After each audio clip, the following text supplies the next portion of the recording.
ಯಾಕ್ರಿ ಏನೋ ಮಾತಾಡ್ಬೇಕು ಅಂತ ಕರ್ಕೊಂಡ್ ಬಂದ್ರಿ? ಅಲ್ಲ, ನೀನ್ ಬ್ಯುಸಿ ಇದೆಯಾ? ನಾನ್ ಯಾವ ಬ್ಯುಸಿ? ನೀವು ಕರೆದಾಗ ನಾನು ಎಷ್ಟೇ ಬ್ಯುಸಿ ಇದ್ರೂ ಫ್ರೀನೇ. ಏನ್ ವಿಷಯ ಹೇಳಿ? ಅಲ್ಲ, ಈ ವಿಜಯ್ ಏನಾಗಿದೆ?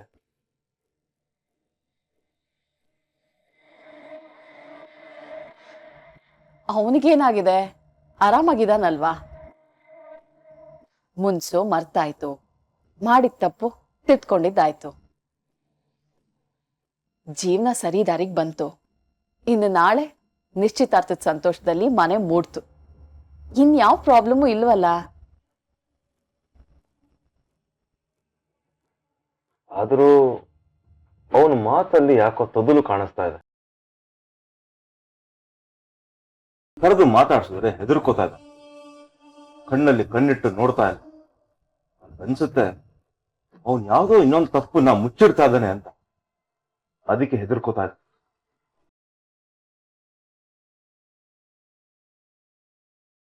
ಅದಲ್ಲ. ಮತ್ತೆ ನಿಮ್ಗದು ಹೆದರಿಕೆ ಆಗಿ ಕಾಣಿಸ್ತಿದೆ, ಆದ್ರೆ ನನಗದು ಅವನಿಗೆ ನಿಮ್ಮೇಲಿರೋ ಗೌರವ ಅಂತ ಅನ್ನಿಸ್ತಾ ಇದೆ. ಹಾಗಂತೀಯ?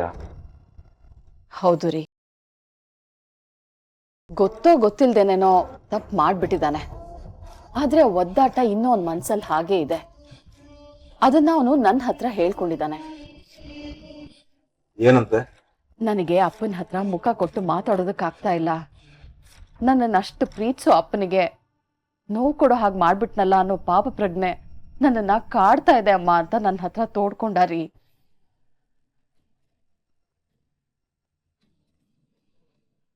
ಭಾನು, ನೀನ್ ಯಾಕೆ ಕಣ್ ತುಂಬಿಕೊಂಡಿದ್ಯಾ?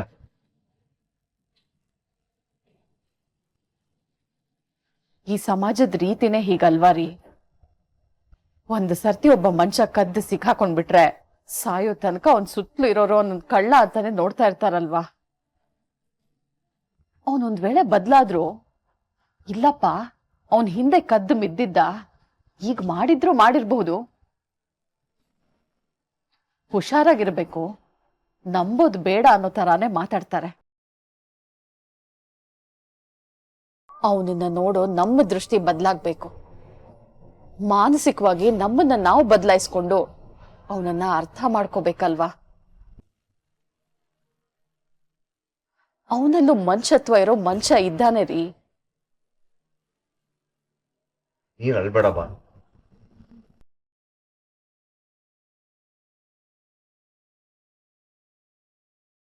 ನಾನು ಎಲ್ರ ತರ ಯೋಚನೆ ಮಾಡ್ಬಿಟ್ಟೆ.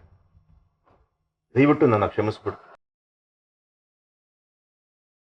ಇನ್ನೊಂದು ಸರ್ತಿ ನಾನು ಅವನನ್ನ ಆ ದೃಷ್ಟಿ ನೋಡೋದಿಲ್ಲ. ವಿಜಯ್ ಒಳ್ಳೆಯವನು, ಆಯ್ತಾ?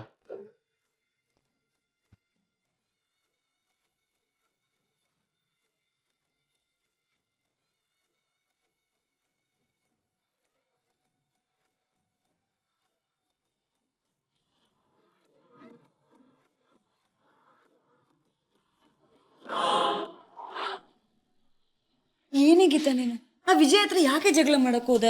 ಕರೆಕ್ಟ್, ಜಗಳ ಆಡ್ಬಾರ್ದಿತ್ತು. ಅವ್ರ ಮನೆಗೆ ಹೋಗಿ ಕೊಂದು ಬಿಡ್ಬೇಕಿತ್ತು.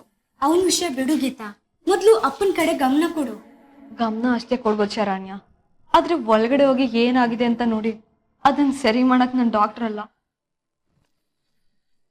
ಹೊರಗಡೆ ಅಮ್ಮನ ಪರಿಸ್ಥಿತಿನ ನೀನ್ ನೋಡ್ಬೇಕಲ್ವಾ? ಅದಕ್ಕೆ ತಿಂಡಿ ತಗೊಂಡ್ ಹೋಗ್ತಿರೋದು. ಅಮ್ಮ ನಿನ್ನಿಂದ ಏನು ತಿಂದಿಲ್ಲ ಕಣ್ರೆ.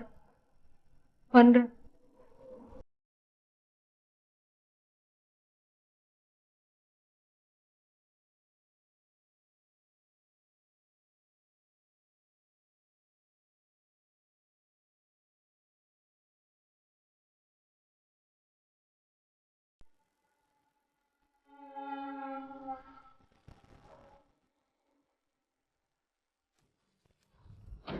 ಏನು ಹೆದರಬೇಡಿ ಆಂಟಿ, ಅಂಕಲ್ಗೆ ಏನು ಆಗಲ್ಲ.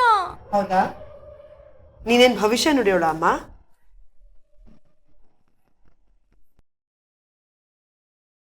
ಅವತ್ತು ಆ ಮಂತ್ರಿ ಮಗನ ಜೊತೆ ಇವಳು ಜಗಳ ಮಾಡ್ಕೊಳ್ಳುವಾಗ ಮುಂದೆ ಇಂಥ ಒಂದು ಕೆಟ್ಟ ಕಾಲ ಬರುತ್ತೆ ಅಂತ ಹೇಳಕ್ ಏನಾಗಿತ್ತು ನಿಮ್ಗೆಲ್ಲ?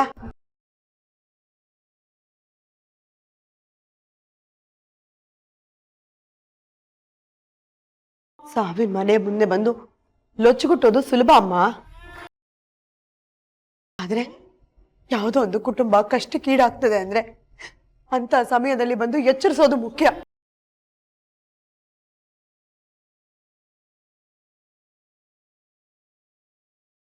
ಅದು ನಿಜವಾದ ಗೆಳತಿಯರು ಮಾಡೋ ಕೆಲಸ. ಹೋಗ್ರಮ್ಮ, ಹೋಗಿ. ಗೀತಾ, ಅವ್ರನ್ನ ಹೋಗು ಅಂತ ಹೇಳೆ.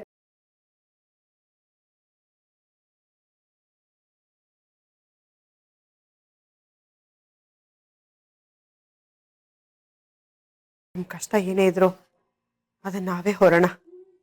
ಇನ್ನೊಬ್ಬರು ಹೆಗ್ಲಿಗೆ ಏರ್ಸೋದು ಬೇಡ. ಕಳ್ಸೆ.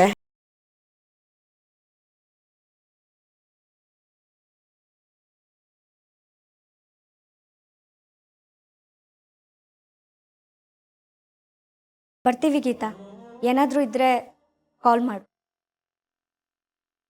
ಬನ್ರೆ.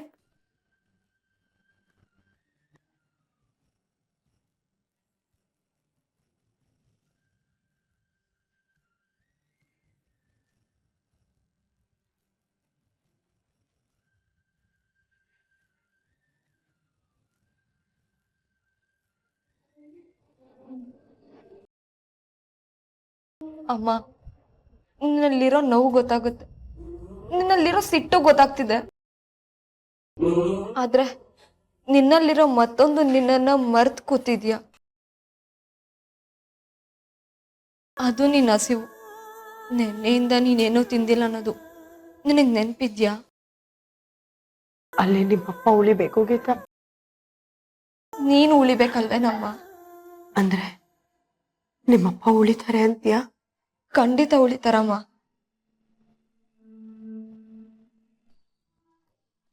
ಮೂರ್ ಜನ ಆಸ್ಪತ್ರೆಗೆ ಬಂದ್ವಿ, ಮತ್ತೆ 3 ಜನ ಮನೆಗೆ ಹೋಗ್. ಒಂಚೂರ್ ತಿನ್ನಮ್ಮ ಪ್ಲೀಸ್.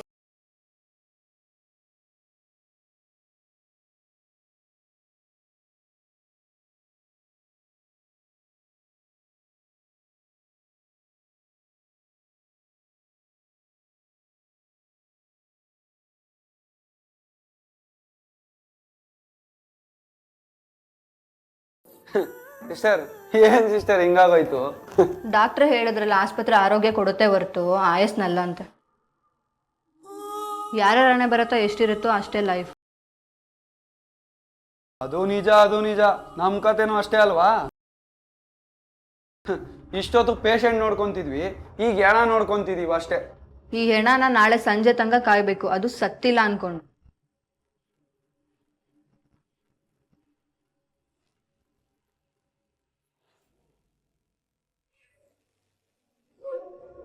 ತಂಗಮ್ಮ,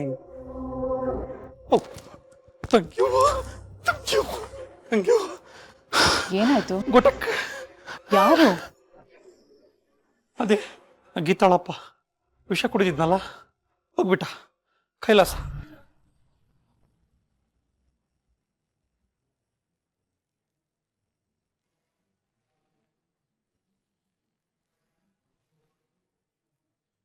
ಅನಾಹುತ ಆಯ್ತಲ್ಲಣ್ಣ. ಹೂ ತಂಗ್ಯವ, ಆಯ್ತು. ಅಪ್ಪ ಹೋಗ್ಬಿಟ್ಟ ಅಂತ ಅವನ ಮಗಳು ಗೀತಾಳ ಗೊತ್ತಾದವಳು ಫಸ್ಟ್ ಬರೋದು ಈ ಮನೆಗೆ. ಅವಳು ಬಂದ್ರೆ ಅನಾಹುತ ಆಗೋದು ನಿನ್ ಮಗ ವಿಜಯಕುಮಾರನ್ಗೆ.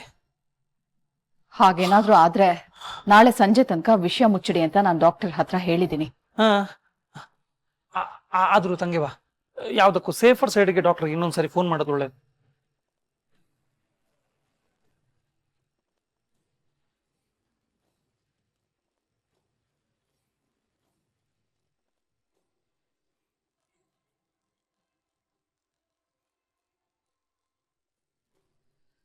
ಹಲೋ. ಹಲೋ ಡಾಕ್ಟರ್ ಉಮೇಶ್, ನಾನು ಮಿನಿಸ್ಟರ್ ಸೂರ್ಯಪ್ರಕಾಶ್ ಹೆಂಡತಿ ಭಾನುಮತಿ ಮಾತಾಡ್ತಾ ಇದ್ದೀನಿ. ವಿಷಯ ತಿಳಿತು? ಅದೇ, BP Srinivas is no more.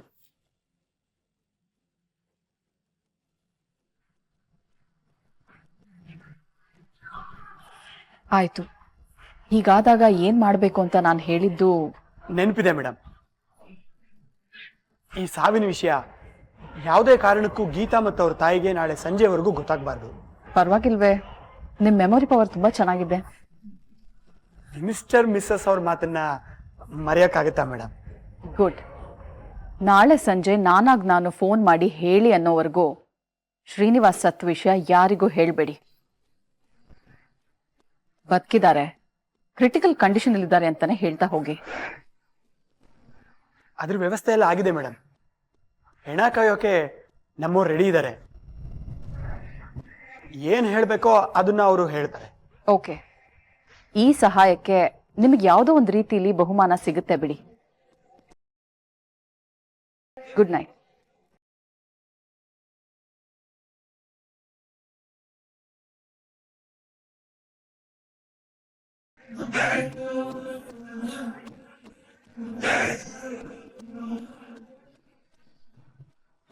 Doctor, ಹಾ, ನಮ್ಮಪ್ಪ ಹೇಗಿದ್ದಾರೆ ಡಾಕ್ಟರ್?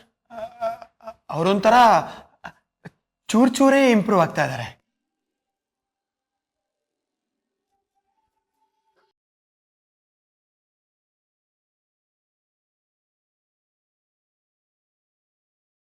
ಹೌದಾ ಡಾಕ್ಟರ್?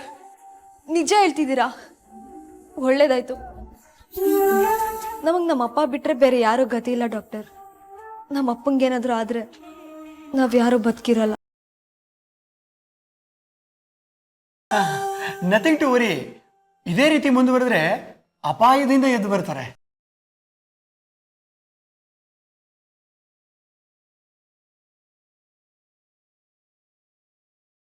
ಹೌದಾ ಡಾಕ್ಟರ್? ಹಾ, ಕರೆಕ್ಟ್ ಕಂಡೀಷನ್ನು ನಾಳೆ ಸಂಜೆ ಗೊತ್ತಾಗತ್ತೆ.